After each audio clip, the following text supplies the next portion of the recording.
tarde a todos e a todas que nos assistem para mais uma aula do Telesaúde e Telemedicina de Goiás.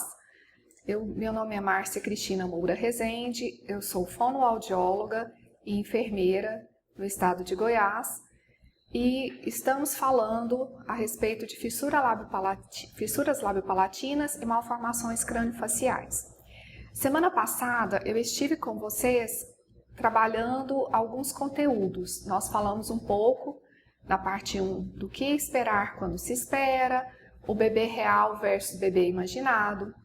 Falamos sobre embriologia do aparelho branquial, tipos de malformações crâniofaciais mais recorrentes, o que é a diferença de uma sequência para uma síndrome. Falamos inclusive a respeito da sequência de Behr-Robin, que é uma das sequências que nós observamos que tem muita relação com a fenda labiopalatina, especialmente com a fenda palatina especificamente, em forma da letra U.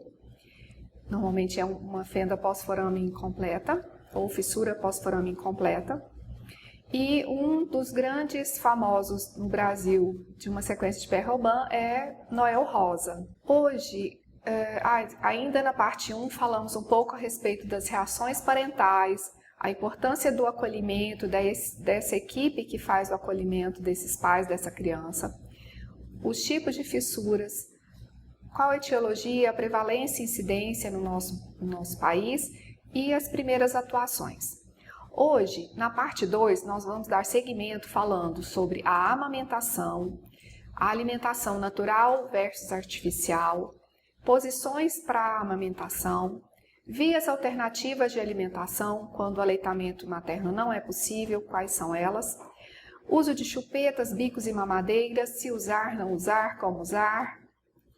Vamos falar um pouquinho sobre língua, se é um problema ou uma solução, estimulação da sucção não nutritiva, limpeza da boca, alguns fissurados famosos pelo mundo e as tendências atuais em termos de acolhimento e atendimento. Como nós dissemos, a gestação nem sempre ela segue um período para a mãe de 9 meses de preparação, ou por intercorrências que ocorrem, ou por alguma tendência, às vezes, genética dessa mãe. A gestação ela pode ser ou antecipada, postergada, ou às vezes essa mãe não reconhecer que está grávida e só daí um tempo é que ela vai fazer esse reconhecimento. Então, quando esse bebê nasce e nasce um bebê diferente do que ela imaginou, ocorrerão algumas alterações até mesmo nessa interação.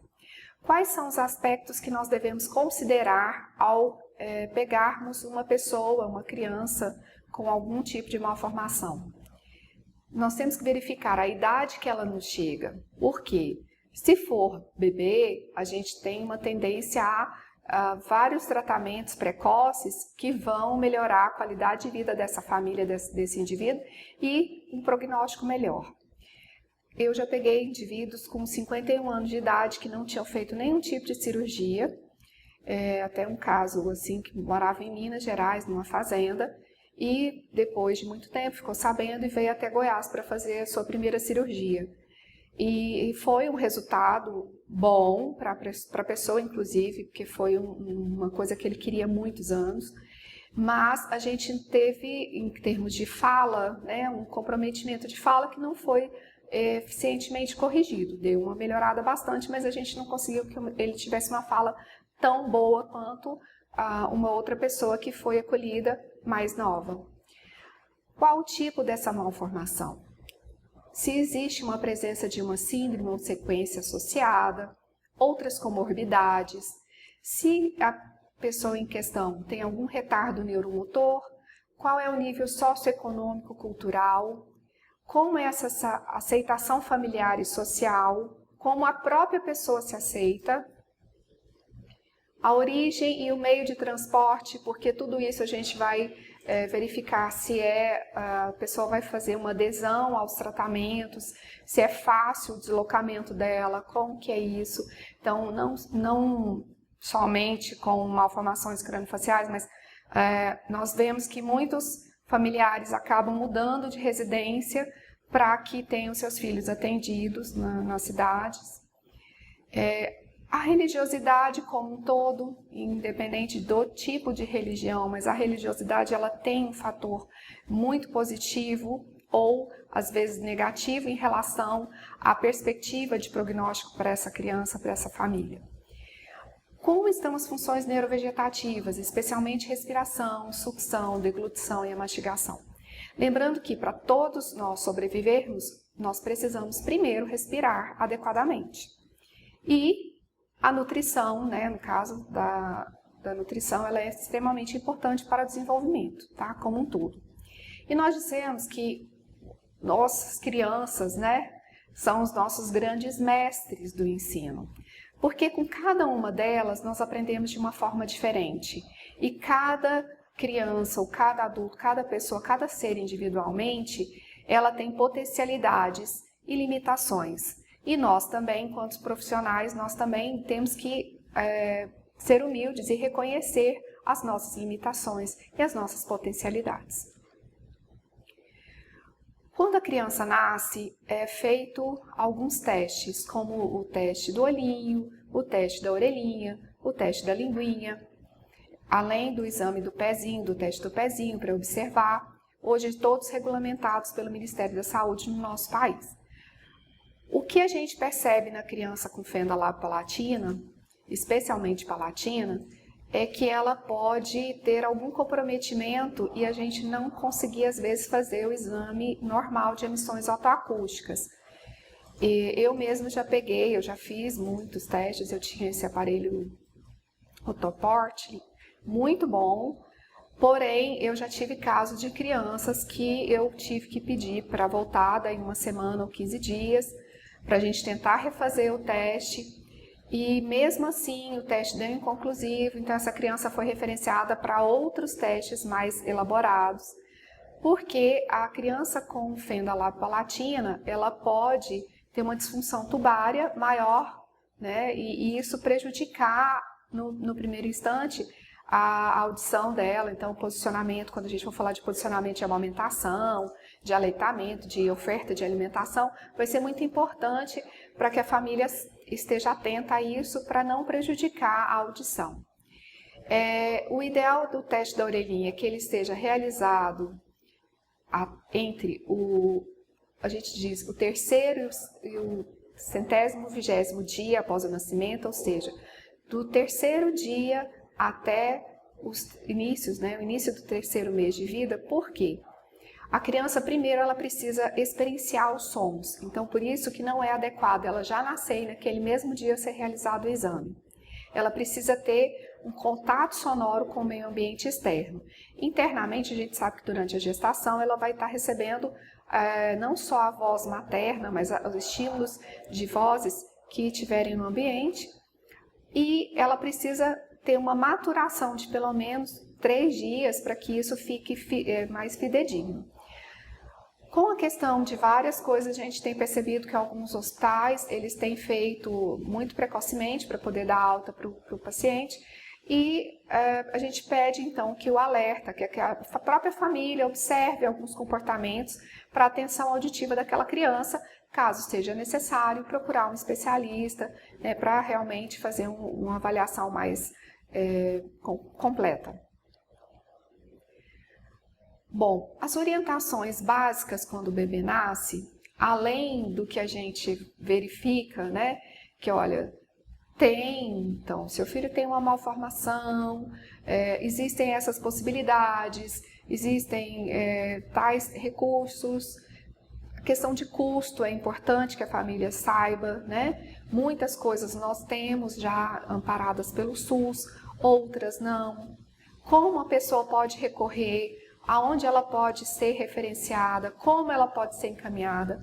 E existem as orientações básicas, que são de higiene bucal, de posicionamento, importância de higiene física como um todo, a questão da diminuição de cólicas, né, a preparação para que essa dentição seja uma dentição saudável, preparação, como a gente vai ver, a questão nutricional, especialmente as crianças que têm uma necessidade de fazer cirurgias, a gente chama de queiloplastia, a primeira cirurgia labial, ela provavelmente é feita ao 3º mês de vida.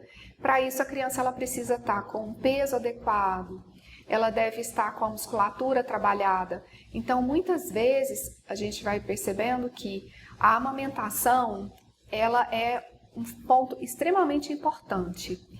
Caso a gente não consiga o aleitamento materno exclusivo no peito da mãe, a gente tenta via mista ou outra via alternativa, mas que a gente também possa trabalhar essa musculatura. Isso vai facilitar para que o cirurgião consiga fazer um momento de cirurgia mais tranquilo, essa criança ela vai ter uma maior segurança. E a questão pós-cirúrgica também, a família precisa estar muito atenta no pós-cirúrgico para a criança não chorar, para não abrir pontos, para não dar fístula, que são aberturas, ou seja, é todo um conjunto. E a alimentação, como eu falei para vocês, é um ponto extremamente importante para a nossa formação, inclusive intelectual.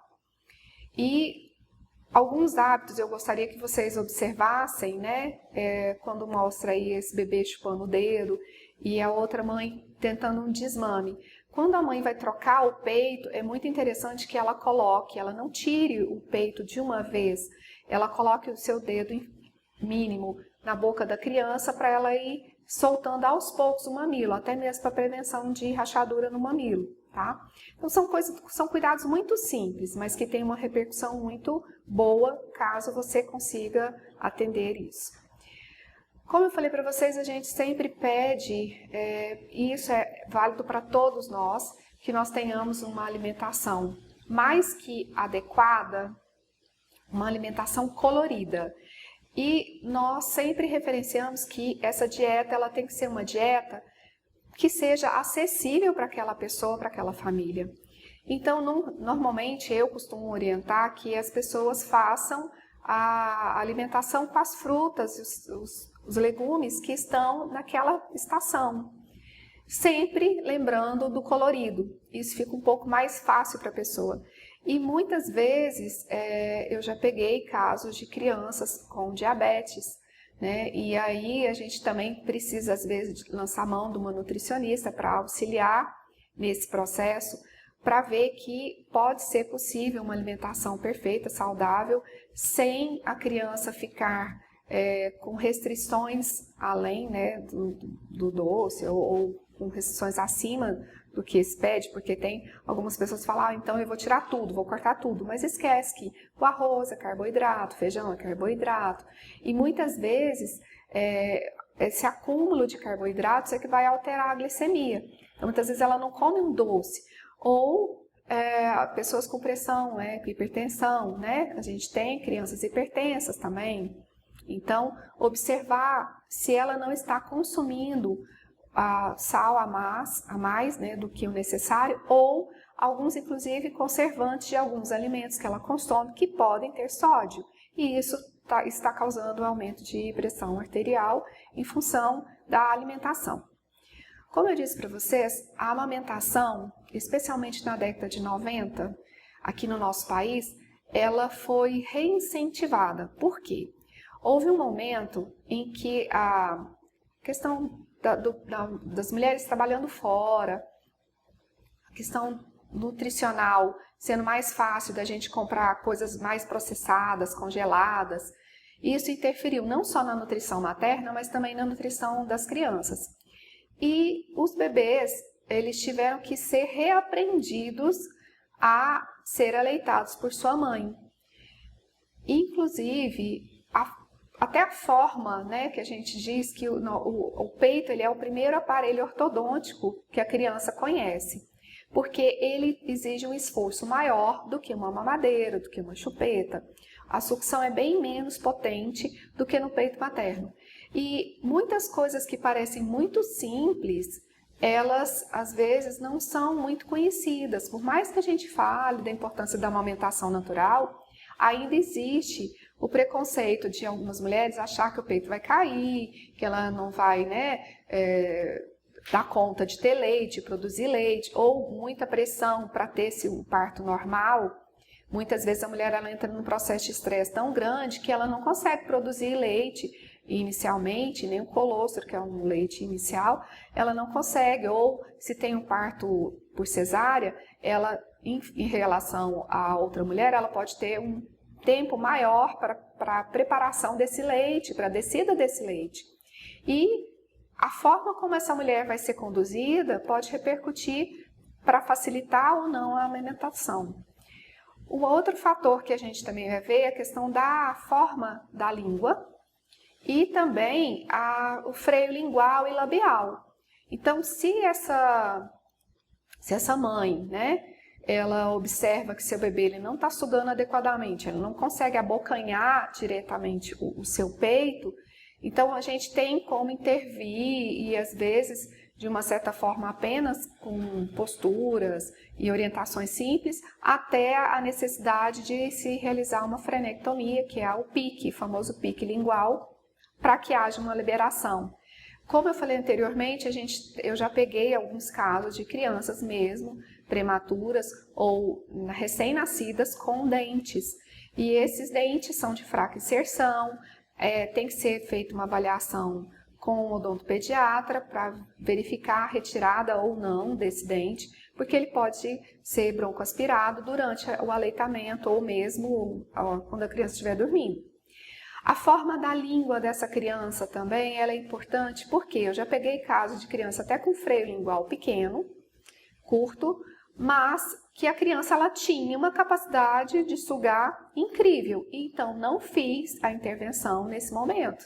E era uma criança que se nutria adequadamente, ela foi correspondendo muito bem, mais adiante foi feita a frenectomia para que a gente pudesse trabalhar a questão da linguagem, especialmente para os fonemas L, né, o L, e o R, porque ela tem que fazer uma projeção maior, e os lingodentais como um todo, T, D, né, o N, que é um nasal também, que a gente precisa da língua. Mas foi uma criança que me surpreendeu bastante, né? Então, são casos e casos que a gente tem que avaliar individualmente. Se é uma língua geográfica, se é uma língua muito extensa, a questão também que a gente vai ver lá na frente, crianças que antigamente com síndrome de Down se dizia que tinham uma macroglossia, hoje a gente sabe que não é uma língua grande, era uma língua hipotônica, e que à medida que foi se trabalhando, conseguiu-se que a tonicidade fosse adequada, e essas crianças hoje elas têm uma respiração nasal, elas não babam. Então isso é através de muita intervenção e paciência, persistência. Outras coisas que nós devemos orientar ao nascimento, né? É a questão, algumas mães chegam muito pra gente, elas falam, nossa, mas a gengiva do meu filho é estranha, a gengiva é diferente. Então, observar como essa gengiva porém, a gente vai observar que ela pode se modificar, tem algumas crianças que nascem com uma gengiva mais espessa ou uma gengiva mais plana, depois que nascem os dentes ou mesmo através da sucção, né, do peito ou chupeta, mamadeira, chuquinha, ela vai ter uma diferenciação dessa espessura, tá, da gengiva, modificação de forma dessa gengiva, então a gente tem que ficar avaliando. É importante avaliar a questão da hipertrofia das amígdalas, porque às vezes isso não só causa dificuldade de deglutição, de sucção, mas também pode causar dificuldade respiratória. Então, muitas vezes a gente precisa da ajuda de um otorrinolaringologista. A questão da higienização bucal, como eu falei para vocês, é super importante, né? Não raro chegam crianças para a gente com o famoso sapinho, né? Que é a candidíase oral, porque às vezes é uma criança que às vezes não tem, ou ela não tem uma boa imunidade e acaba tendo muito mais candidíase do que a flora normal permite, e ela fica com essa língua toda esbranquiçada, leitosa, com crostas, ou às vezes falta de higienização. Então, muitas vezes a gente tem que ensinar a mãe a higienizar a boca do seu filho. Uma outra coisa também que é a otite, eu sou prova viva disso, porque primeira filha, meus pais ficavam doidos, porque eu chorava muito e eu tinha muita dor de ouvido pela forma como eu era aleitada. Eu era aleitada deitada na cama.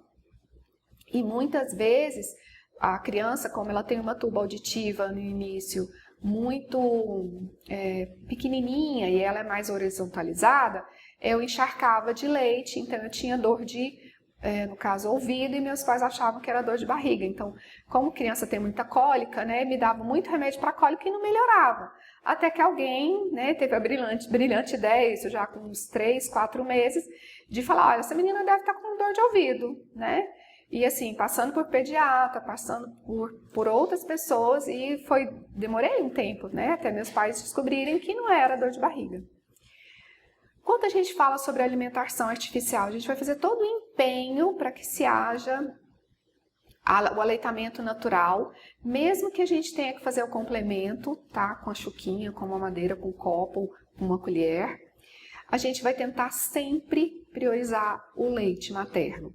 O leite da mãe, ele além de ter todos os nutrientes, ser barato, ser fácil, acessível, na temperatura ideal, ele é próprio para aquele bebê. Além dos anticorpos necessários, aquela afetividade que a mãe vai passando para o seu bebê. Entenda a mãe, gente, como a mãe, a cuidadora, a avó, quem está condicionado a cuidar daquela criança, tá? Inclusive, eu tenho algumas experiências muito boas com mães adotivas que conseguimos fazer uma relactação e a mãe conseguiu produzir o leite e amamentar seu filho adotado. Então, uma das coisas que a gente tem que pensar muito, principalmente na questão do copinho, da colher, é a postura como você vai ficar.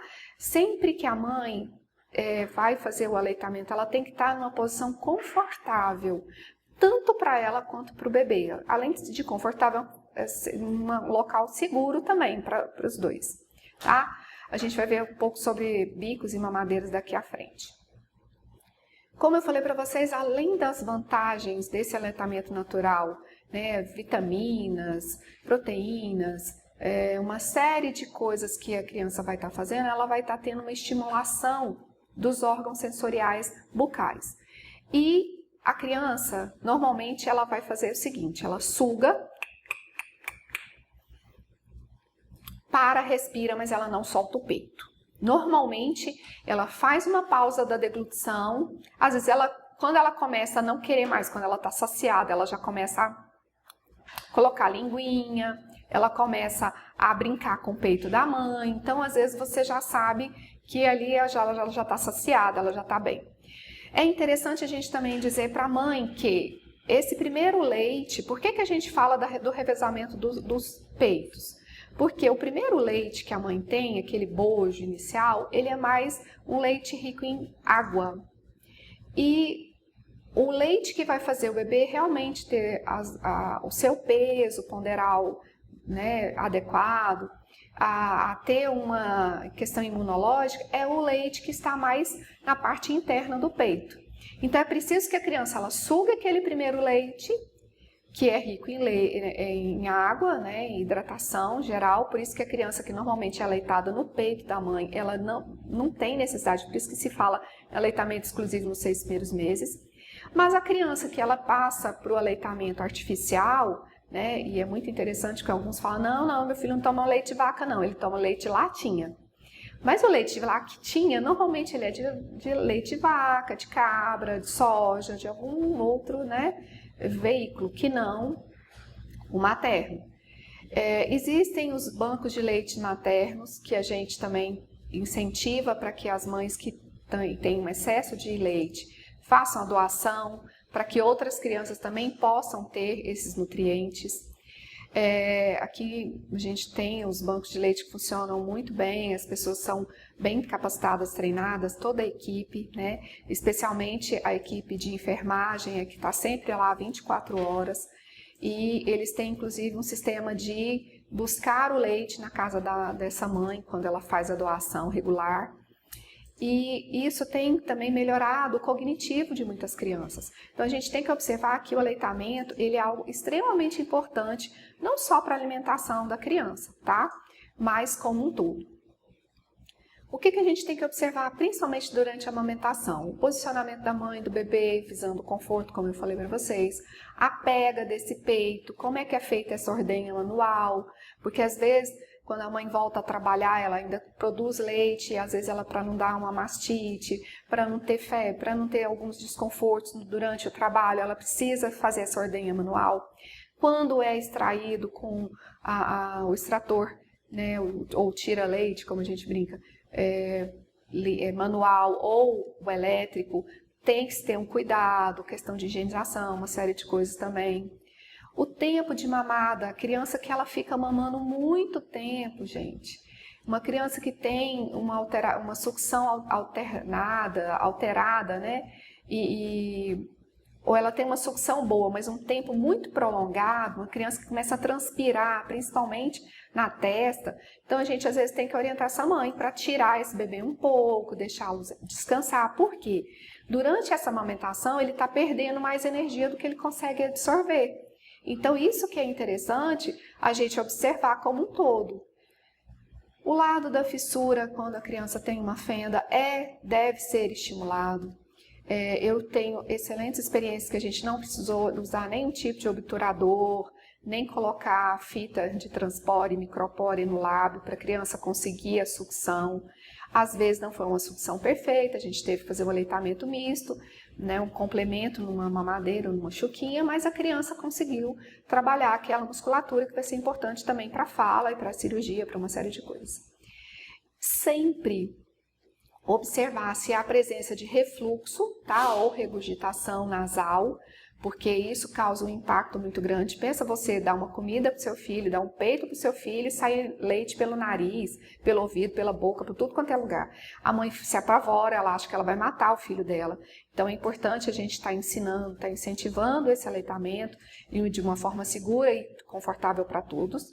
E também se a criança possui refluxo gastroesofágico, porque isso leva com que a gente melhore o posicionamento, cabeceira mais alta, quer dizer, uma série de cuidados para que ela possa ter uma nutrição efetiva e, ao mesmo tempo, mais confortável e mais, vamos dizer assim, não só para que a criança evite cólicas, né, e uma série de coisas.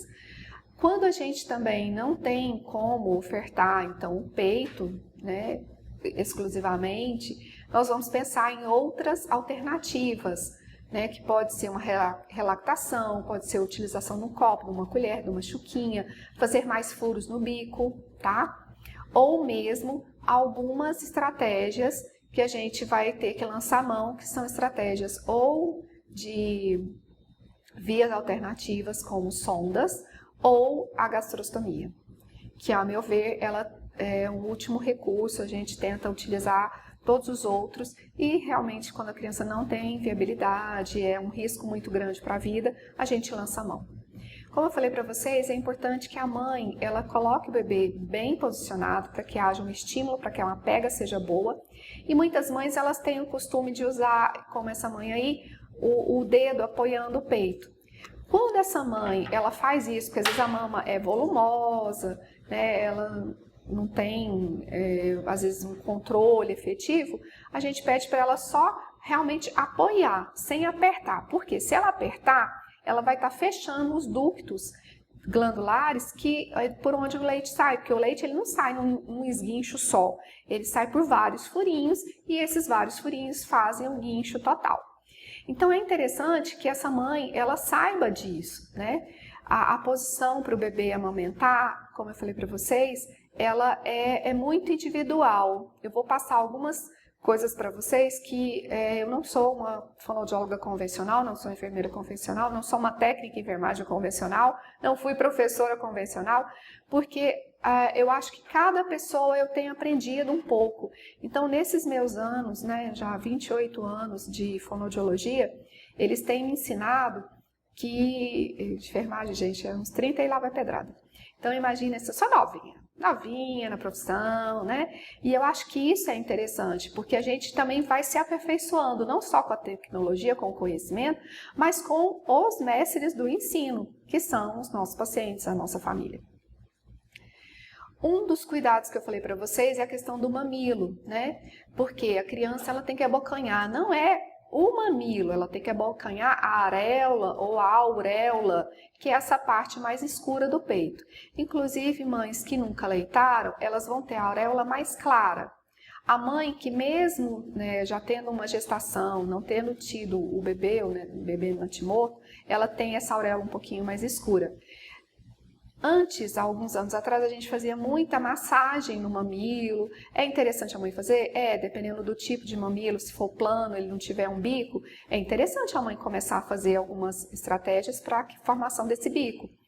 É interessante ela tomar um sol pela manhã? Sim, para criar uma certa resistência, para que a hora da sucção, o mamilo não fique tão frágil, né, a ponto de ficar assim fissuradinho, todo machucado.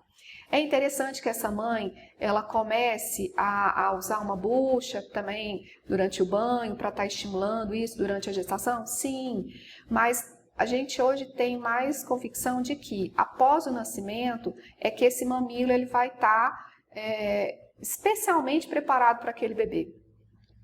Tem bebezinhos com boquinhas menores, boquinhas maiores, tem criança que às vezes a gente vai verificar que às vezes só a postura durante a pega, a diferenciação da mãe, de colocação dela, da cabecinha da criança no peito, isso vai melhorar, tá?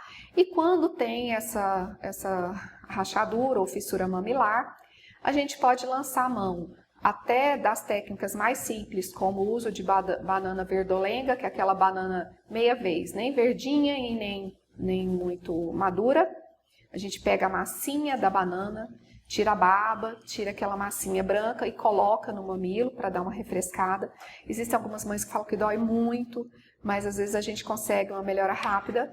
E hoje nós temos as mães que, podendo pagar, elas podem fazer o uso do laser. E é uma técnica bem menos indolor, bem menos invasiva, tá?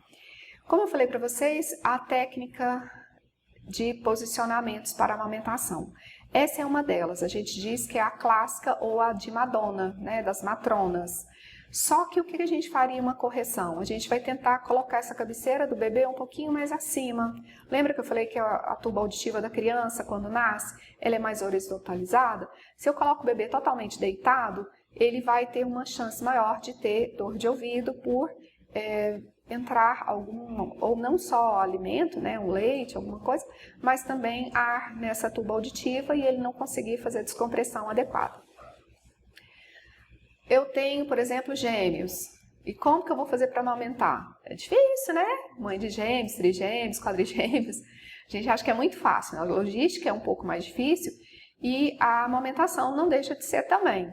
Então, muitas vezes, mesmo que seja um pouco, às vezes que essa mãe tenha um pouco de leite, a gente incentiva o aleitamento com os bebês como se fossem bolas de futebol, cada um em uma mama, né? E assim, os pezinhos virados, tá? O bebê fica virado assim, cada um no peito da mãe e com os pezinhos virados. Uma outra posição que a gente tem é a inversão, né? Quando você coloca o bebê de frente e aí você coloca esse bebê de lado.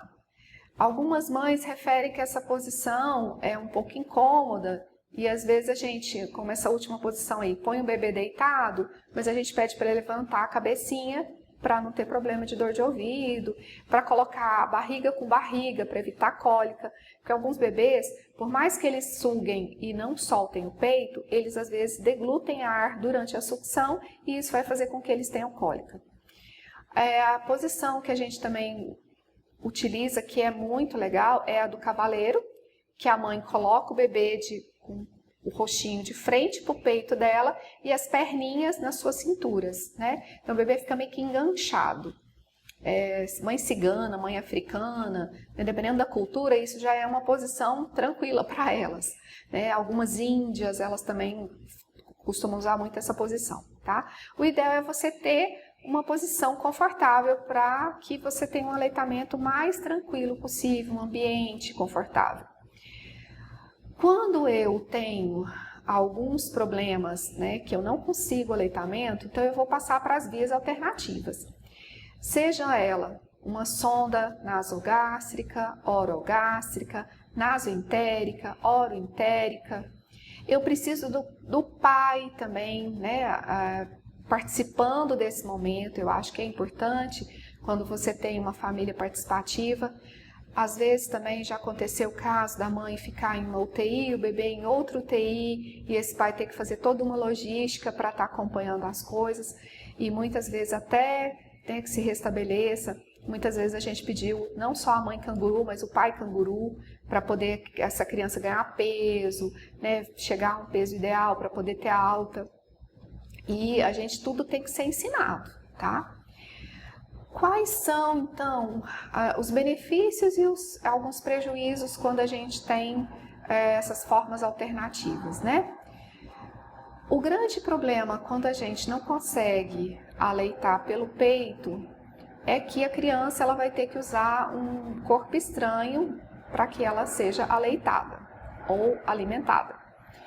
E o que a gente verifica, a sonda nasoentérica, ela é melhor porque ela é feita de silicone, então ela é um material mais flexível, ela é mais extensa, então ela tem uma parte no finalzinho com uma parte que vai pesar, ela vai ser mais difícil de sair do posicionamento, ela normalmente vai ser colocada no intestino delgado para que a criança coloque ela já tenha uma parte nutricional. Essa dieta é uma dieta mais diferenciada, não pode ser uma dieta artesanal. Então assim, é todo um cuidado. Porém, ela é uma das melhores que a gente tem, especialmente para bebê, para o ganho de peso, para anticorpo, para uma série de coisas. Existem hospitais que conseguem, dentro do próprio hospital, ter o banco de leite, e aí ofertam o leite que já está pasteurizado, já foi analisado, e isso para criança é muito bom. Caso não consiga, a gente vai para os leites artificiais, tá? E as dietas específicas, né? Que pode ser também. Aqui eu não coloquei a dieta parenteral, porque algumas vezes foi falha minha. Mas ainda tem a parenteral, que é onde a gente tem algumas crianças que estão extremamente debilitadas, falta de aminoácidos, muitas coisas assim. Então, há a necessidade de você fazer uma microcirurgia, tipo um implantezinho, a criança vai receber por via parenteral, né? Aquela dieta já entra direto no organismo dela através do corpo mesmo, pelo sangue. E a gente observa que a nasogástrica, ela é mais calibrosa, ela é um pouco mais rígida, ela só vai chegar até o estômago e muitas vezes se você não tiver um bom controle, se o bebê for muito chorão, se ele mexer muito com as pernas, ela pode sair com maior facilidade. A sonda orogástrica, a gente também vai lançar mão quando essa criança tem muita dificuldade ou muita obstrução nasal. Então isso, a equipe como um todo, especialmente o médico que está fazendo, né, a condução do caso, ele vai avaliar, porque às vezes ela é necessária, ela é primordial. E, como eu falei para vocês, a gastrostomia, que é a GTT famosa, a gente às vezes tem que lançar a mão dela porque é um risco muito grande para a vida dessa criança ficar se aleitando mesmo com outras formas alternativas. E a gente tem que observar também se essa gastrostomia ela pode ser retirada, porque às vezes você pode fazer estimulação, o bebê vai crescendo, e isso vai fazer com que ele não seja mais dependente, ou totalmente ou parcialmente, dessa GTT. Uma outra coisa que a gente também tem que lembrar é que eu, Márcia, reluto muito em administrar ou solicitar que se faça uma gastrostomia, porque muitas vezes ela não tira o risco de broncoaspiração.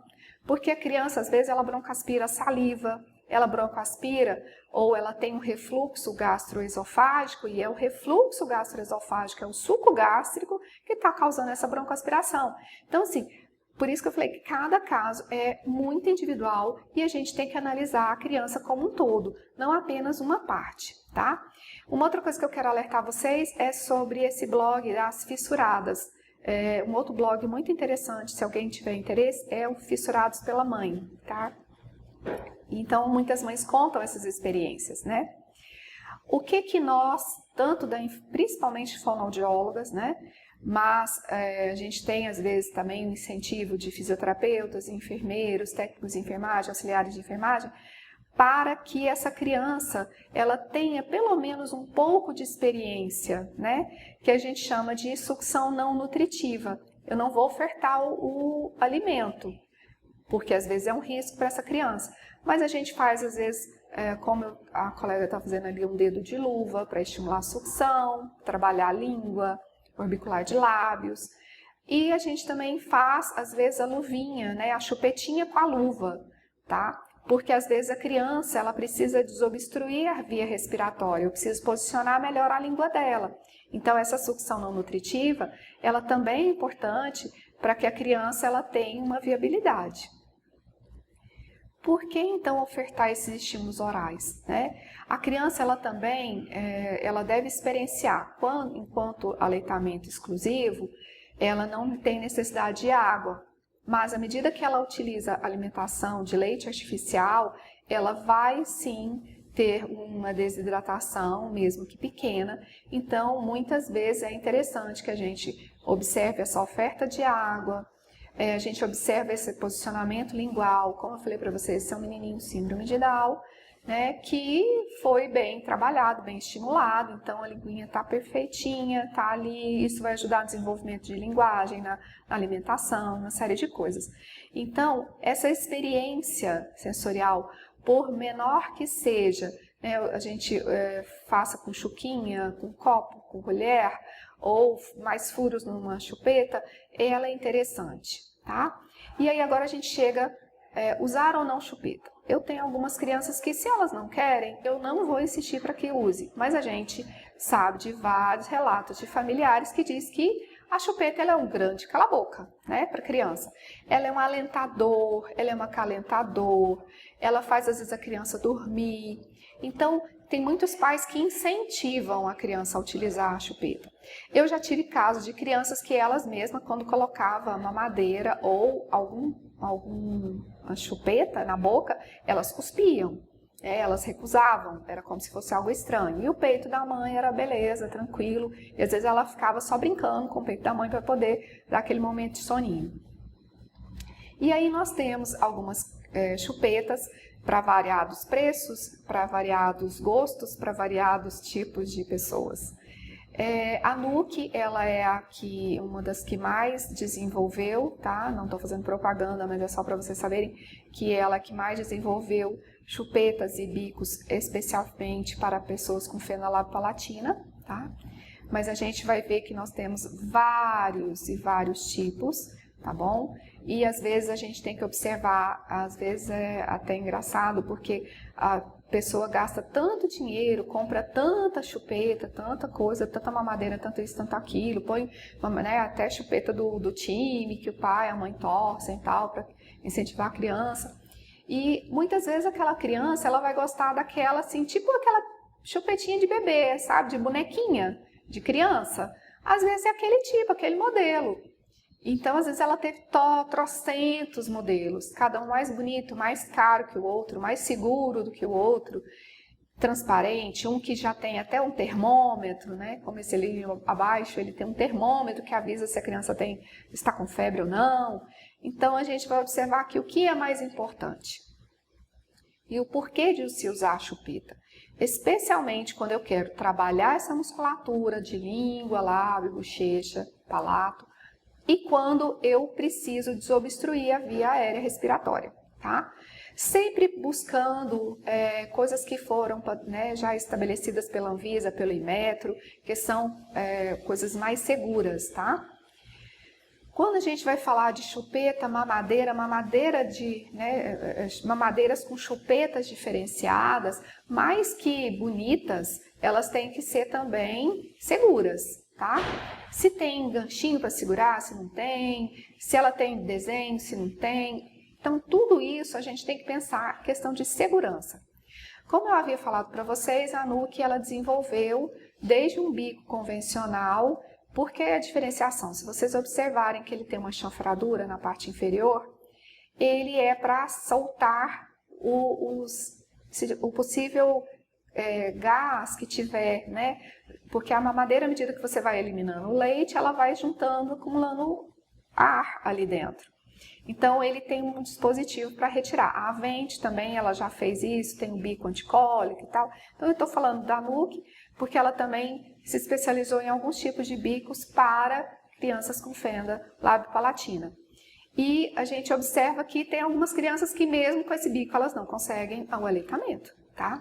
Então, eu já tive casos de eu passar para colher, para copo, porque foi mais efetivo.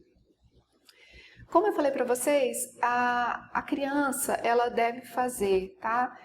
a sua limpeza, né, com gás, uma fraldinha embebida em água filtrada ou fervida 2 vezes ao dia, pelo menos, a partir do 1º e 2º mês de vida, para evitar aquele sapinho, né, a candidíase, para a criança ela ter uma experienciação, para que a gente evite ficar com acúmulo de leite também nessa boca, para evitar outras complicações.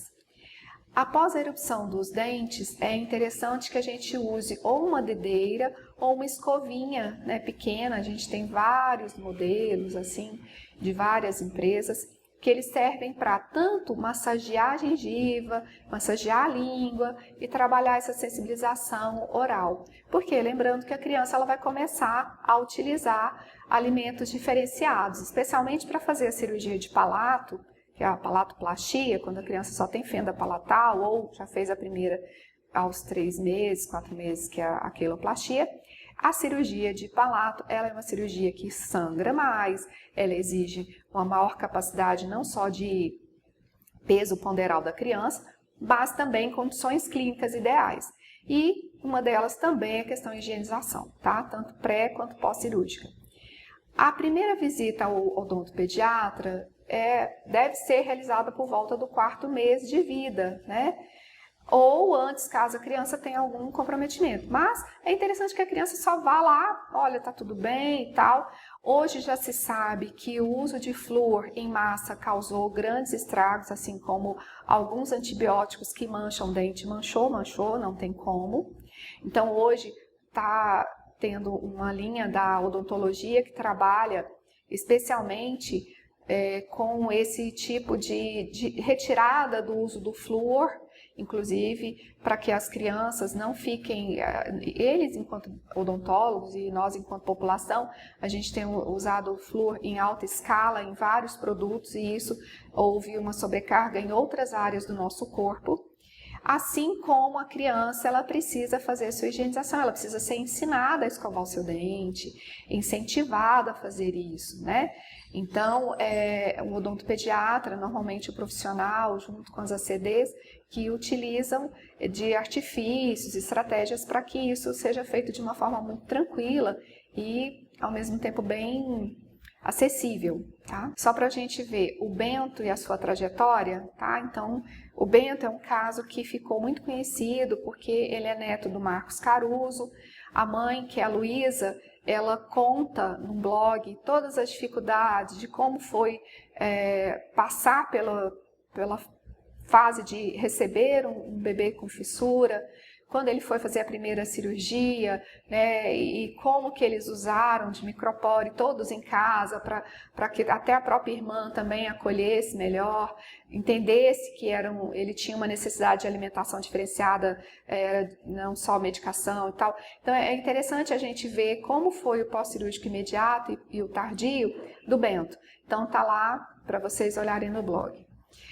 Uma coisa que é muito importante, então vale aí outro profissional que tem que estar na nossa equipe, que é muito, muito importante, principalmente para trabalhar não só com a criança, o adolescente, o adulto, mas também com seus familiares, é o profissional psicólogo.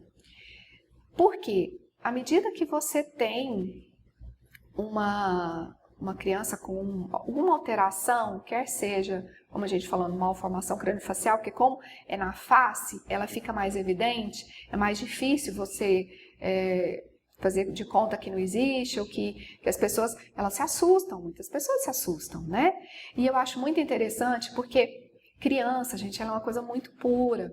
Então, as crianças, no geral, elas acham estranho, mas elas perguntam, por que você tem essa orelha diferente? Por que você tem esse seu nariz esbugalhado?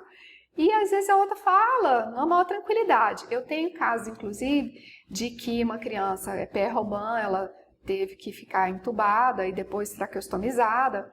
E quando alguém perguntava, né, por que você tem esse furo no seu pescoço e tal? Porque já foi cicatrizado, mas ela ficou com uma cicatriz diferente de outras crianças. E aí o irmão dela falava, não, porque minha irmãzinha nasceu com falta de ar e ela precisou desse furinho para poder respirar, agora hoje ela não precisa mais. Então assim, a forma como as crianças lidam com as coisas é muito mais simples do que a gente, enquanto adulto. E Em cada fase, o apoio psicológico ele vai ser necessário para alguma área de vida, né? Como eu falei para vocês, é importante que a gente verifique o caso e saiba para quem eu vou encaminhar primeiro. Então, pense uma criança que já chegou maior para a gente e ela não tem uma boa dentição, ela não tem uma boa mastigação, ela não tem uma boa nutrição. Qual é a necessidade primária dela? Então, é interessante que a gente procure, não adianta eu só fechar o lábio ou encaminhar para ela, às vezes ela precisa de uma série de outros fatores que são muito mais importantes. Então, é interessante que a gente observe isso e saiba direcionar essa família, essa criança. Como eu falei para vocês, a gente vai falar de alguns fissurados famosos, além do Bento, né, que a gente tem aqui no Brasil e outros que a gente tem aqui, mas basicamente as pessoas gostam muito de quem está muito na mídia, então eu peguei alguns atores e uma cantora, né, então nós temos o Joaquim Fênix, que fez vários filmes e é um ator que eu admiro bastante e só para vocês terem uma ideia, né? No filme Gladiador, ele não escondeu a fenda dele. E naquela época, a gente sabe que não existia cirurgia, tá? Mas é um detalhe que muitas pessoas não se detiveram. E ele foi magnífico, né? Ele é um ator magnífico, eu sou muito fã dele. Uma outra coisa que a gente verifica é como é feita, e os cuidados, como eu falei para vocês, fica essa cicatriz. Algumas pessoas têm tendência a ter uma queloide, então é uma fibrose maior, uma cicatriz mais feia. Outros vão ficar com uma coisa mais simples, um risquinho, uma coisa assim. Eu tenho um sobrinho que ele caiu, ele já tinha uns 5, 6 aninhos de idade, quando ele caiu, ele estava com o pai brincando, e ele caiu e cortou o lábio. Então, ele não teve que fazer uma sutura com o médico, mas ele ficou com uma cicatriz no lábio e ele não é fissurado. Então, não é porque a pessoa tem uma fenda que ela também vai ser fissurada, mas a grande maioria teve uma fenda, tá? Um outro famoso é o Walter Stacy Kate, não sei, que ele já fez vários e vários filmes, a fenda dele já é um pouco mais evidente, né? Mas também fez, provavelmente no tempo hábil, né? Menor de idade, tá? Esse é um outro fissurado famoso que já foi indicado 3 vezes ao Oscar, tá? Eu gosto muito do filme Golpe de Mestre, é um dos filmes que eu mais gosto dele. E ele é um ator que ele tá bem com ele mesmo. Ele tem hora que ele aparece com barba, com bigode, sem bigode, careca, com cabelo, né, postiço. Ele é extremamente versátil, engorda, emagrece, tá? Então eu acho que ele é um bem resolvido.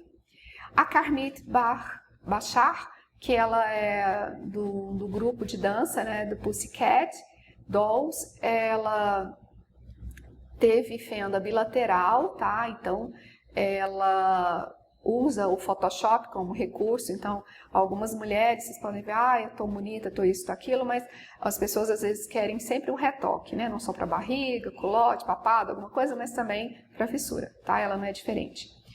E aí a gente tem aquele ator com o bigode, né, escondendo a fissura, tá? Algumas pessoas, elas usam de alguns artifícios.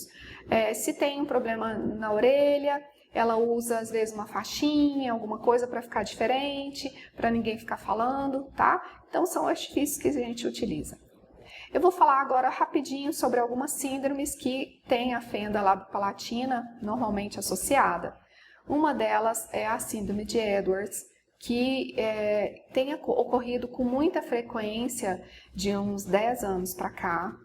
Isso eu vou falar da minha experiência, gente, como profissional, mas não só gêmeos siameses, mas a gente tem uma gama de coisas. A gente tem o Césio 137 há mais de 30 anos, né, que ocorreu aqui na nossa cidade de Goiânia, e isso afetou alguns entornos, e a gente tem observado que não somente o índice de câncer tem aumentado, como o índice de malformações crâniofaciais como um todo. E essa é uma das síndromes que tem crescido bastante, tá? Síndrome de Apert, né? Que também tem já toda uma característica facial, tá? ela também pode ocorrer com fenda lábio-palatina. Síndrome de Crusoe, ela tem um impacto muito grande, não só na questão de fala, mas na questão de deglutição, mastigação, deglutição. Então, é uma síndrome que a gente também deve estar sempre alerta. Não é tão fácil de se encontrar, mas ela também não é muito difícil. Aí uma das coisas que a gente vê é a polidactilia, ou sindactilia, ou a criança tem mais dedos do que 5, ou ela tem os dedos ajustados, né, colados entre si, e ela tem uma articulação diferenciada, mas eu já peguei uma criança assim, e ela era extremamente bem resolvida, é minha paixão. Hoje em dia eu não sei onde ela está, mas se algum dia ela puder me ouvir, ver alguém conhecer a Ana Clara, eu sou apaixonada por você até hoje. Meu sobrinho gostava muito de brincar com ela, porque, como eu falei para vocês, eu não sou uma fono convencional. Então, muitas vezes a gente reunia lá no Serfis as crianças para fazer passeio zoológico, passeios ao ar livre, às vezes visitar a casa de fazenda de alguém, fazer pamonhada não sei aonde, fazer festa Dia das Crianças. Quando não podia ser lá no auditório do Hospital Materno Infantil, a gente fazia na minha residência, ou já fiz muitas, as meninas foram crescendo, aí os adolescentes foram também, não, quando a gente era pequena, a gente que você fazia, por que você não vai fazer agora? Então, às vezes já fiz muito em salão de festas, né? Então, assim, é uma coisa que até hoje eu mantenho uma relação boa com grande parte dos meus ex-pacientes. Alguns deles, inclusive, hoje têm filhos fissurados, outros não têm filhos fissurados, então eu já tem famílias que eu acompanho a segunda, terceira geração, e isso me dá assim, um orgulho muito grande de saber que eles confiam em mim enquanto profissional, enquanto pessoa. Isso me dá uma satisfação muito grande de poder sempre ajudar. Tive um garoto também com Treacher Collins, ele veio da Bahia, o irmão morava em Aparecida de Goiânia, ficou sabendo, e ele veio fazer o tratamento. Infelizmente, por conta da distância, né, hoje ele é um rapagão, deve ser pai, eu não sei como é que ele tá, mas até a adolescência, a fase de adolescência, eu mantinha contato com muitos deles, e ele era um dos que a mãe sempre mandava uma carta, né, e mandava foto, o irmão dele às vezes me ligava para dizer como é que ele estava. Então, tem uma perda auditiva, normalmente associada, eles têm um maxilar muito pequeno, às vezes inclinado, isso dificulta a dentição, é muito ruim.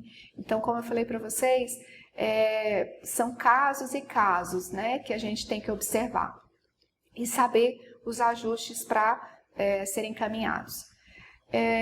Outra síndrome, que é a de Golden Hair, que também ela tem algumas, como síndrome, né, como uma anomalia complexa, ela vai ter um kit com várias coisas além da fenda. E um caso que eu achei interessante é desse garoto, que ele, após uma certa fase de crescimento crâniofacial, que isso também é interessante a gente dizer, a mãe queria fazer a cirurgia da orelha, porque ele vai para a escola, todo mundo vai ficar vendo, vai ficar isso aqui. Então a solução que ela arrumou foi deixar o cabelo grande, né? Então esse garoto ele tinha um cabelo grande, e à medida que houve um crescimento crâniofacial mais próximo, né, ele foi e fez a cirurgia, uma cirurgia plástica, para que tivesse, não, no caso dele, ele fez um orifício, mas ele tinha uma perda auditiva leve. E é aquela história, cada pessoa, cada caso tem que ser analisado como um conjunto. E a gente também dizer os prós e os contras, os riscos, e ver se a criança quer, se a família deseja, né? Eu acho que sempre a orientação é o mais importante e a decisão deve ser feita principalmente pelo paciente. A síndrome de Angelman ou Angelman, ela também, a gente vai ver que tem principalmente do sulco nasolabial, é diferenciado. Ela tem a questão, às vezes, né, dos olhos, do epicântero dos olhos diferentes, tá? E às vezes eu preciso de como eu, né, que uso óculos desde os 5 anos de idade, não tenho síndrome de Angelman, mas uso óculos, então às vezes eu tenho uma dificuldade visual, tá? e respiratório. Então, a gente tem que observar caso a caso e saber quais são as prioridades. Nesse caso, uma outra coisa que a gente vai ver é um atraso no desenvolvimento geral, global e, consequentemente, uma dificuldade de aprendizagem, não só para atitudes, coisas simples no dia a dia, mas também aprendizagem formal escolar. E alguns têm um problema de albinismo associado, né? Tanto de peles quanto os olhos. Então, essa criança ela tem que ser, lá no materno a gente já teve um caso assim, a criança ela teve, hoje a gente tem uma facilidade de conseguir filtro solar, tudo, e ela tinha que ter um acompanhamento dermatológico. Então, é importante a gente falar sobre isso. A síndrome de Turner, ela é mais recorrente, né? A pessoa tem uma baixa estatura, muito recorrente em meninas, né? E ela vai ter uma genitália permanentemente juvenil, tá? Então, a gente verifica que a maioria não desenvolve as características sexuais secundárias, tá? E a gente tem, inclusive, essa atriz também, que é uma atriz muito famosa nos Estados Unidos, faz filme na Inglaterra também, e é bem resolvida, né? Eu acho que a gente tem que se aceitar e saber que a gente tem potencialidades. Eu tenho limitação, você deve ter algumas limitações, nós temos potencialidades. Então vamos jogar com as coisas que são boas pra gente, né? A síndrome de Patau ou Patau, como alguns chamam, é uma malformação que ocorre no coração, né, principalmente por defeito septal. Às vezes essa criança ela vai ter uma face bem diferenciada, pode ter normalmente um retardo mental e fenda de palato, completo ou incompleto. Algumas vezes, como essa criancinha aqui de baixo, teve que usar uma traqueostomia para ter uma efetiva respiração, tá? Síndrome de Moebius eu já peguei também crianças assim, e um grande problema que a gente vê é a questão da flacidez, né? Bem só flacidez, ela tem uma hipotonicidade geral, global, né? E também pode ter a fenda associada. É uma criança que não é uma síndrome tão comum, né? Mas eu já peguei uns 2, 3 casos que tinham fissura associada. Uma coisa que a gente vai ver também, essa extremamente rara, uma fissura 0,14 ou fissura de Tessier, tá? Então, que a criança, ela não tinha narina, né? Então, foi feito todo um planejamento, foi feito um preparo cirúrgico, porque a narina dela era muito pequena, só do lado direito, tinha um desvio de septo muito grande, e aí foi feita a cirurgia. Essa foi uma das primeiras cirurgias corretivas. Lógico que depois ela teria que fazer outras, e isso, lembra que eu falei da questão do transporte, da adesão da pessoa? É nesse sentido, porque às vezes a pessoa mora muito longe, ela não tem dinheiro, o tratamento fora do domicílio, que é o famoso TFD, ele vem com uma verba muito pequena, é tanto documento, é tanta coisa que essa família tem que se mobilizar para conseguir, tanto exame, que muitas famílias desistem. Então, às vezes, eles vêm e falam, eu fiz a primeira cirurgia, tá bom, deixa assim mesmo, tá? O que a gente também vê é uma coisa, eu peguei um caso só, com síndrome do miado do gato ou cri do chá, que tinha fenda labopalatina. Não pus aqui, mas agora eu estou me lembrando disso. Não é característica da cri do chá ter, aquela criança que ela tem mais uma dificuldade respiratória, mas pode também ter uma associação com fenda palatina, tá? Quais são as nossas tendências hoje, especialmente na área da fonoaudiologia, né? Utilizar situações práticas tanto para que essa criança ela tenha um desenvolvimento neuropsicomotor mais próximo do normal. A grande maioria não tem comprometimento de retardo mental. Elas às vezes possuem um retardo motor, e isso às vezes a gente precisa da intervenção de educadores físicos, psicomotricistas, fisioterapeutas, terapeutas ocupacionais. Então, por exemplo, quando a gente não tem aqui no estado um centro de reabilitação completo e complexo, Eu faço um apelo aqui para quem estiver me ouvindo e puder ajudar. Eu fiz estágio de neuropsicopedagogia ali no setor Vila Nova, próximo ao antigo, a escola próximo ao antigo, era a escola virou o EG, né? Mas era uma escola de fisioterapia, educação física, muito boa. Lá foi fechado e eles davam apoio para que essa escola, que é o CAD, é o Centro de Apoio ao Deficiente, né? Esse CAD, ele funciona há muitos anos lá e realmente, assim, não só a estrutura está muito ruim, como quando chove, molha, alaga tudo. Lá tem uma estrutura, são galpões, são salas muito boas, um tamanho adequado, uma estrutura muito boa, são integrados.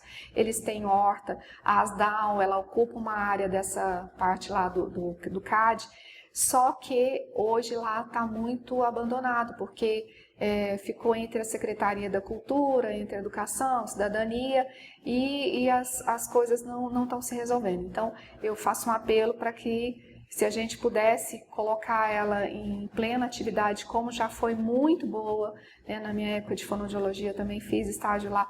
Então, assim, o Centro de Apoio ao Deficiente Auditivo saiu dali, foi para uma outra sede. Então, a gente tem mais salas vagas, porém a gente não tem profissional e nem estrutura física adequada para que se façam coisas. O meu estágio de psicomotricidade também foi lá no CAD. O que a gente tem que fazer para melhorar a fala, né? O desenvolvimento de linguagem? É ensinar o melhor direcionamento do fluxo aéreo oral. A hipernasalidade, ela pode ser totalmente eliminada, dependendo do caso? Sim. Eu posso ter uma amenização? Sim. Eu posso ter uma melhora da articulação? Sim. Então, para isso, quanto mais precoce a pessoa fizer o seu atendimento, o seu trabalho, vai ser mais facilitado, né? Eu acho que todo o trabalho de todos os profissionais. Eu tenho que fazer a adequação dos desvios fonéticos fonológicos. Uma coisa que a gente pode observar, se essa criança tem um comprometimento auditivo, ela também pode ter um problema de processamento auditivo central, ela pode ter uma perda auditiva. Eu tenho crianças que tiveram que ser protetizadas. O tipo de aparelho que ela utiliza, né? Muitas vezes, os pais fazem, nossa gente, 5 mil, 10 mil cada aparelho auditivo. A criança às vezes está crescendo, você tem que trocar molde, você tem que comprar pilha, quer dizer, toda uma estrutura, você tem que fazer aferição de tempo em tempo. E às vezes você comprou o top de linha, mas a criança não se adequou àquele tipo de aparelho auditivo. Então muitas vezes você tem que fazer tudo de novo, fazer pesquisa de mercado, observar. Então assim, é uma coisa que despende não só de tempo, mas também de dinheiro. E muitas vezes as famílias vão desistindo, né? E eu não estou aqui para julgar ninguém, eu estou aqui para apoiar e para dizer o que ela tem de perspectiva. Olha, tem isso para melhorar, tem isso para te ajudar, ou seja, coisas que possam beneficiar a pessoa, tá? As terapias assertivas, né? Para melhorar a articulação, fonação, a ressonância, a prosódia, principalmente para quem tem problema auditivo, às vezes ela fala bom dia. Bom dia! Bom dia! Bom dia! Ela não percebe essas diferenças de entonação por causa da perda. E isso repercute na forma com que ela fala com as pessoas. Às vezes a pessoa acha que ela até está falando parecendo um robô, que ela não tem sentimento. E muitas vezes é ocasionado por outros fatores, tá? A pragmática, como é que é o uso da linguagem, né? Como é que ela faz uso? Ela usa metáfora? Ela tem uma disfluência, que é a gagueira associada, né? Ou seja, eu falo que meus grandes mestres foram, durante 12 anos, que eu produzi muito no materno infantil, lá dentro do Serfis, inclusive com pesquisas que foram feitas, foram realizadas, foram apresentadas não só dentro do hospital, fora, coisas catalogadas quando eu tive que ir para o Hospital de Urgências de Goiânia, onde eu estou há 18 anos, mas agora na área da enfermagem. Foi muito bom, eu ajudei a implantar o serviço, eu já tinha uma visão diferenciada. Eu trabalhava já em UTI Neo e PED, e normalmente quando eu cheguei no Hugo, que foi UTI adulta, eu levei um susto porque eu tive que aprender muita coisa de novo, mas a bagagem que eu tive com os pacientes com malformação crâniofacial e queimados me deu um pouquinho de noção para que eu pudesse trabalhar com maior qualidade com esses outros pacientes, tá? Aqui eu vou deixar algumas só sugestões bibliográficas, porque eu acho que são coisas interessantes para a gente ver e realmente assim, o corpo fala, né? O nosso corpo, ele é um grande mestre do ensino. Mais que a gente dizer para as famílias, para as pessoas, né? Que elas fiquem calmas, a gente vai tentar a solução, vamos verificar. A gente sabe que é todo um aparato e como a pessoa se vê. Às vezes as crianças e os adolescentes, eles começam a chantagear os pais, os tios, as avós. Ai, porque eu nasci assim. Não, a criança é inteligente, ela sabe com quem ela lida, ela sabe com quem ela joga. Então, muitas vezes, vale a pena nós mesmos nos pautarmos, né, e falar, olha, você tem isso, tem que ter, às vezes, a chamada, né, de puxadinha de orelha. Às vezes a criança não adere ao tratamento, ela não quer. Já aconteceu de paciente eu chegar para o pai e dizer, olha, tá difícil porque ele não quer, ele não colabora, ele está com uma imaturidade. Eu fui trabalhando com os pais, né, em casa, de uma forma indireta, até o dia que eu achei que essa criança estava segura para ser devolvida para uma terapia de fono. Porque muitas vezes, às vezes a criança, o pai está pagando, está deixando de fazer outras coisas, é uma logística totalmente difícil para fazer na família, de emprego, de tudo, e a própria criança, a própria adolescente não está levando isso a sério. Então, é interessante que a gente também coloque a resposta, né, para que eles nos deem a resposta, para que eles nos auxiliem, tá? Eu quero agradecer a todos vocês, eu espero que tenha, né, agora a gente vai abrir um espaço para perguntas, caso tenha alguma coisa, eu me sinto lisonjeada de estar aqui mais uma vez, e são meus contatos, caso vocês queiram, tá, entrar em contato comigo. É uma grande honra participar aqui da telemedicina, telesaúde do estado de Goiás, e eu espero, do fundo do coração, ter contribuído um pouco mais para que vocês aprendam um pouco do universo, né, que é do fonoaudiólogo, da fonoaudióloga, trabalhando com malformação crâniofacial, e também um pouco da minha experiência enquanto ser humano, enquanto enfermeira, né, e eu quero agora poder trocar, né, algumas figurinhas com vocês, aprender com vocês também. Eu acho que sempre a via de mão dupla, ela nos faz crescer enquanto ser humano. Muito obrigada.